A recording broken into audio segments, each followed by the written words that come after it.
Welcome back. 5:43. You're watching or listening to Martin Daubney on GB News. Now, a convicted Rochdale grooming gang leader is still living in the UK, an astonishing 9 years after he was ordered to be deported. Ringleader Kari Abdul Rauf was told he would be packed off to Pakistan after serving a jail term for child sex offences. 9 Asian men were convicted in 2012 of a range of sexual offences against children, including rape, trafficking and conspiracy to engage in sexual activity with children in and around Rochdale. Well, joining me now to discuss this is the barrister and writer Steven Barrett. Steven, it's always a pleasure to have you on the show. The simple question is this: how on earth can a convicted grooming gang rapist still be in Britain 9 years on? Well, it's a simple question. I don't think the answer is really that simple. We have a domestic procedure to follow. And it's quite clear that that has been used to a huge extent to delay. So going back to the courts to appeal and say, oh, now what about this reason? You can keep me here. Whether we want to keep this system, by the way, is a matter for your viewers and a matter for the demos, for democracy to decide. I do think quite a lot of people are going to be surprised when it gets to sort of February, March, and the EU actually kick off what they're going to do on illegal migration, because they're intending to build very large detention centres in southern Europe, process people in 30 days, and then get them out. Now that's, I mean, if you want that's quick and effective, and that's what they're going to do. We don't have to have a wholly ineffective and incredibly slow domestic process, but it does look as though we have a wholly ineffective and slow domestic process. What we then did was leave the European Union, so we had to get agreements with countries on our own, but we succeeded in doing that, and our Home Secretary got an agreement with Pakistan that offenders could go back, and yet for some reason that agreement is not being upheld. Now, again, the United Kingdom is not some weak supplicant in this position. We can use our powers of diplomatic leverage in order to make sure that Pakistan obeys international law and obeys that agreement and takes this person back. But we have to recognise, I think, Martin, that there is a percentage of the country who, for political reasons, entirely political reasons, do not want deportations to happen.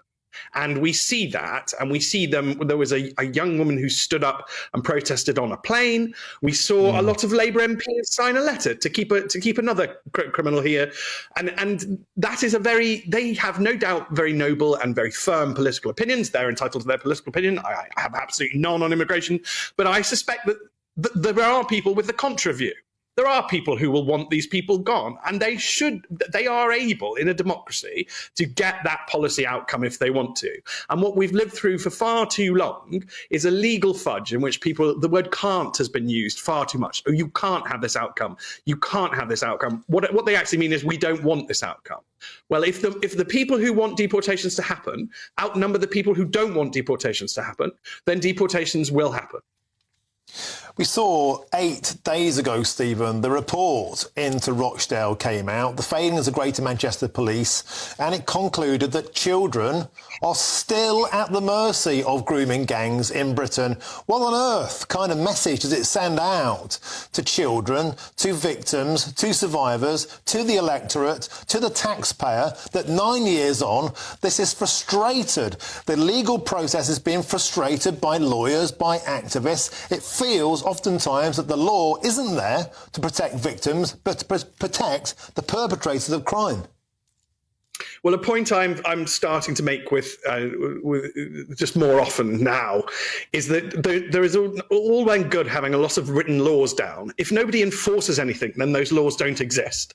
And certainly the genesis of the Rochdale outrage and what happened to those poor innocent girls and young women was a breakdown in enforcement and a total unwillingness to enforce the law. And we have seen other instances of the police being unwilling to enforce the law. And that does lead to massive, that is just unjust. So I suspect we are coming to a head where the status quo will not be sustainable. Because, of course, maintaining the status quo is also a political position. So I don't want to say I'm against maintaining the status quo. I just think that we're probably going to come to a head where these questions are going to have to be answered. Because if we can't deport somebody who does this, then we can't effectively deport anybody. If we don't have a border, we're not a country. Can I interrupt? The status quo, this will come to a head. How do you mean? What, some sort of civil uprising or a legal kickback? What's it going to take before democracy, the rule of law, is actually enforced? Because a great many people are looking at this thinking the law is an ass. No, and it's not for a middle-aged barrister in a comfortable room to start talking about civil things. But there's always the sense in that this country has democracy, whether people like it or not. I mean, even the House of Lords yesterday was being marginally ridiculous when individual members were calling themselves quite silly things. We have democracy. The demos will win. It will get its outcome. If people want things to happen and vote for it, then it does work. We are still a functioning country. OK, Steven Barrett, I admire your optimism, but we've seen so many of these cases time after time after time. It often feels that the law is on the wrong side. It's not on the side of these people, these poor children, the victims of grooming gangs in Rochdale, Manchester, Telford, all over the nation. It actually seems set up to protect the perpetrators. Steven Barrett, thank you for joining us on the show. I mean, this. In fact, Steven, can we get Steven back? I would like, if we can get him back, I'd like to talk about this a bit more. Steven, okay. You're still there. Sorry, I think we need to keep talking about this because you talk about the status quo being interrupted. What does that mean? Because I think people watching this show, people want some hope. Well, we've lived under a political consensus that has been very pro-migration for a long time. So let's take that. Let's think about the Rwanda plan. And whilst that's been operating, it's built up a very complicated, convoluted system of international law, which makes it seemingly, and I say that with much importance, seemingly difficult to sort of enact something like Rwanda or any other scheme that would get rid of illegal migrants. But actually, because of how our legal system works, because sovereignty, with Brexit, sovereignty is returned to Parliament. Parliament can do anything. I mean, there's one of the reasons that, I mean, I don't think I'm being political when I just say that members of the House of Lords were saying things which were silly in that they are not so obviously not true, that they're just not true. Parliament can do what it wants. And if it wants to take dramatic action in defence of our country, which it may very well choose to do, the people will demand, or may demand, that Parliament takes dramatic action in order to defend our country, then it can be done. And my role will only ever be sitting here saying, yes, this can happen. I can't call for it, and I won't call for it. I haven't got any policy agendas, but we have a remarkable constitution. It's incredibly effective when it actually wants to.